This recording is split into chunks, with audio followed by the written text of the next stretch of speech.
For those you're wondering about my hairband, it's just because I saw a fashion hairband and it was so cool I had to get it. Well, the one thing we are going to do during this time of crisis in the worldwide is we are not going to let it destroy our spirit, break our morale, or break us. We are going to keep our spirits up. So that's the fact. And we have to, because like I said, there's tough times now, tough times ahead, and we can't be falling apart. We have to stay strong. So today we're going to talk a little bit about, everything that's going on and how the deepening divide between the left and the right currently. One thing I wanted to point out, as you see in a crisis, what people are made of and what they're like. We see that the conservatives are ready and willing to put aside some of their own personal political beliefs in order to help the country. For instance, the stimulus bill. There are some conservatives that think the stimulus bill is still a bad idea. Well, I'm thinking that since we're in such a state of emergency, we should do it because it's an emergency. We can't have people lining up in massive crowds for bread lines and soup lines. Talk about spreading the virus. That would really spread it. And how far can home delivery go? And drive-thrus, how far can they go? I don't think they can go as far as the massive bread lines and soup lines during the Great Depression. So it stands to reason that a stimulus is necessary to help us through this time. And the conservatives are willing to bend on this. During peacetime, we are absolutely against giving people money for nothing. But this is an extraordinary circumstance, and we are willing to adapt. And that shows how the conservatives are willing to adapt. The left is always ready to be opportunistic for the events. They are ready to grab dictator-like powers. We're already seeing it in some states and some larger cities, and we don't know whether the people will ever get their freedom back. That seems to be worrying a lot of people even more than the virus. These tyrants are homegrown. Some of them are 80 years old. So they've been homegrown since World War II. These people who would enslave us. I said McCarthyism didn't protect us from communism because they ignored the fact that all the communists had to do was change their name, infiltrate a party, and voila, they're in control. And that's exactly what happened to the Democrat Party. Exactly. Anyway, so that is a major concern about the freedoms that are being lost. Now, in farmland, Pennsylvania, we do have a Democrat governor, Tom Wolf, and so far, he has not behaved like an insane alarmist like some of the other governors and mayors. So I'm thankful for that. I give him credit. See? I'll give him credit, even though he's on the left, for being calm and rational. In fact, we had all the liquor stores closed, but they said they're reopening the liquor stores for the addicts. Well, I don't wonder how curbside and drive-through liquor is going to work. Restaurants are doing drive-through and curbside, but I kind of think that may not work so well for the liquor store. But anyhow, so if the Governor Wolf reopened the liquor store, then things can't be that bad, huh? Another point I was going to make about all the lockdown orders and stay at home, the bottom line is, there is a long list I got off the internet. There's a list of the non-essential businesses, and then there's a list of all the essential businesses, and there's quite a few. Here in our rural Pennsylvania, I feel like we've already shut down pretty much everything that's non-essential. You still have to have your groceries, you still have to have your post office, you still have to have your main doctor. My dentist closed down. I wonder how he's dealing with emergencies, but fortunately I've had a lot of dental work done in the past year, so I should be good for a bit. So basically, I feel like we're already living the lockdown life.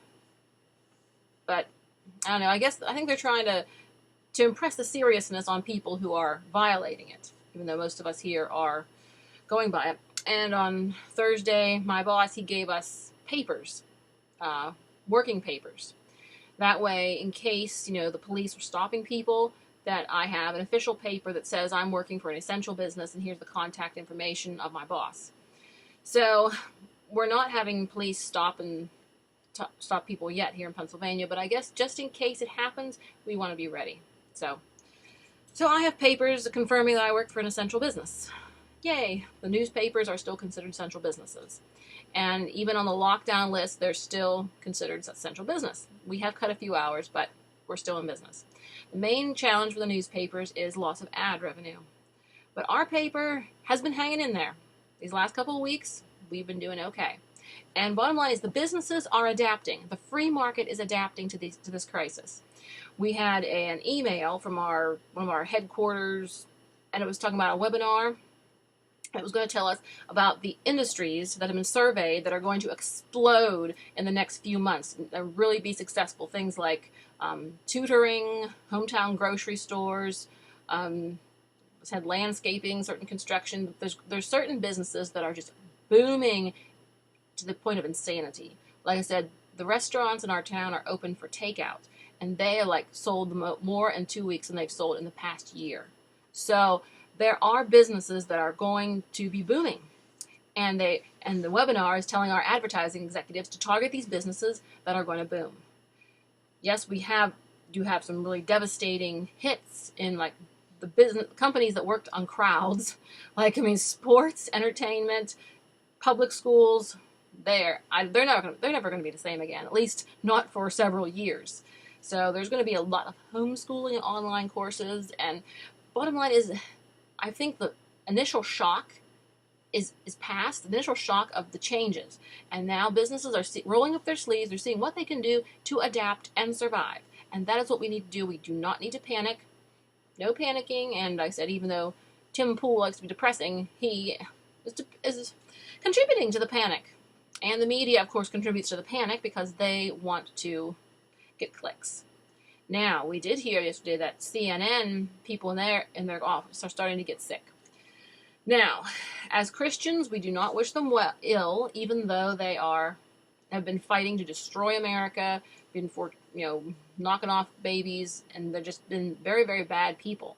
But in times of trouble, you do not kick your enemy when they're down. You've got to pray for them, and we pray that this will be a wake-up call and that they will cry out to God to be saved. And then when they come back better from the virus, they will not be spewing fake news and trying to destroy people. So that's how Christians should behave in a crisis. You got to pray for your enemies. Okay, now what do you guys think about the releasing of prisoners, some dangerous prisoners, some nonviolent, but they do not have the resources to keep prisoners in prison, but they have the resources to arrest citizens for breaking curfew. Okay, that sounds rather suspicious, because obviously citizens breaking curfew are nonviolent criminals, so they would be the ones immediately eligible for release. So therefore, people are saying there's some dirty work afoot. The left is trying to increase the social unrest by releasing the criminals, and so we have to watch the left, because they are bad news. I said the divide is deepening in, America and the other countries. One issue is that left-wing places and cities are hit harder than the right-wing areas.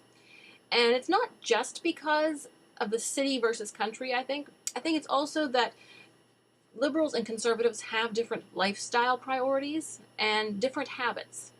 For instance, I'm a conservative, and my family, we're sort of stick in the muds, We sort of mostly stay at home. Lockdown life is the same as regular life, except we're not going to church. That's about it. So conservatives, they usually sit at home, go to church, go out with their family. Maybe once in a while they go on a vacation or something, but their habits are very quiet, calm, and not terribly social. But see, the left, they are very sociable. They go to all the parties. They live in the deep areas, congested places. They are the ones who really live in and for the social life.